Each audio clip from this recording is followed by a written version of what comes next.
భావోద్వేగాలను, భావాలను రంగుల ద్వారా వ్యక్తీకరించే మార్గం కళ అని, దీనిలోని సృజనాత్మకతకు పరిమితి లేదని చిత్రకళలో జాతీయ పురస్కారాన్ని అందుకున్న మంచం సుబ్రహ్మణ్యేశ్వరరావు పేర్కొన్నారు. రమణేపేట ఐపీఐసీ కాలనీలో అడబాల ట్రస్ట్ ఆధ్వర్యంలో ప్రపంచ కళా దినోత్సవం ఘనంగా జరిగింది. ఈ సందర్భంగా సుబ్రహ్మణ్యేశ్వరరావు మాట్లాడుతూ, మన సంస్కృతిలో కళాకారులు పోషిస్తున్న అపారమైన ప్రాముఖ్యతను నిరంతరం ధృవీకరించడానికి ప్రపంచవ్యాప్తంగా ప్రతి ఏటా ఏప్రిల్ 15న కళా దినోత్సవంగా జరుపుకుంటున్నామని అన్నారు. ప్రపంచవ్యాప్తంగా సృజనాత్మకతపై అవగాహన కల్పించడం ఈ దినోత్సవ లక్ష్యమన్నారు.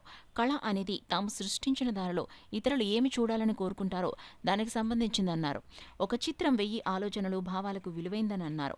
తాను ఎక్కువగా సాంప్రదాయ చిత్రాలు చిత్రీకరించానని అన్నారు. తాను చిత్రీకరించిన చిత్రాలు తడిసినా పాడవని, ఏళ్ల తరబడి వాటిలో జీవకళ ఉట్టిపడుతుందన్నారు.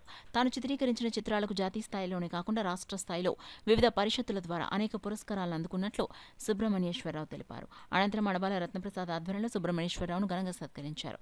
కార్యక్రమంలో డాక్టర్ శిరీష్, రవిశంకర్ పట్నాయక్, రాజా తదితరులు పాల్గొన్నారు. ఆయన అసలు కాకినాడ కనుక మన కాకినాడ దగ్గరలో ఉండే నేమంలో పుట్టారు ఆయన కనుక మనకి ఈరోజు ఇక్కడ సెటిల్ అవ్వడం వలన అందుబాటులో ఉన్నారు. లేకపోతే నేషనల్ లెవెల్లో అంతర్జాతీయంగా కూడా ఎన్నో అవార్డులు చిత్రకళకు వచ్చి వృత్తిరీత్యా ఆయన ఎంబీఏ తర్వాత అగ్రికల్చర్ బీఎస్సీ అవన్నీ అయిన తర్వాత ఆంధ్రా బ్యాంక్కి లీడ్ మేనేజర్గా, చీఫ్ మేనేజర్గా రిటైర్ అయ్యారు. ఎంత తర్వాత చివరిలో మన కళ్ళలవాడ కాకినాడని ఇక్కడ నేమాంగ దగ్గరని వాళ్ళతో ఇక్కడ సెటిల్ అవ్వడం వల్ల మనకి ఈరోజు అందుబాటులో ఉండడం, అంత మంచి కళాకారుడిని ఈరోజు మరి ఈ కళా దినోత్సవం నాడు ఈ వేదిక సత్కరించుకోవడానికి ఆహ్వానించినట్టు ఒప్పుకున్నందుకు వారికి ధన్యవాదాలు చెప్తూ అందరూ. బెంగాల్ స్కూల్ ఆఫ్ ఆర్ట్స్ అంటారు.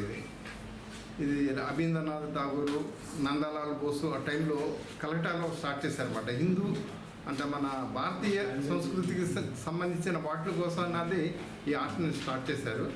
ఇది లక్కీగా నేను అగ్రికల్చర్ బేసి చదివేటప్పుడు మాకు అక్కడ మిర్చి గారని ఒక ఆర్టిస్ట్ ఉండేవారు, ఆయన దగ్గర నేర్చుకున్నాను.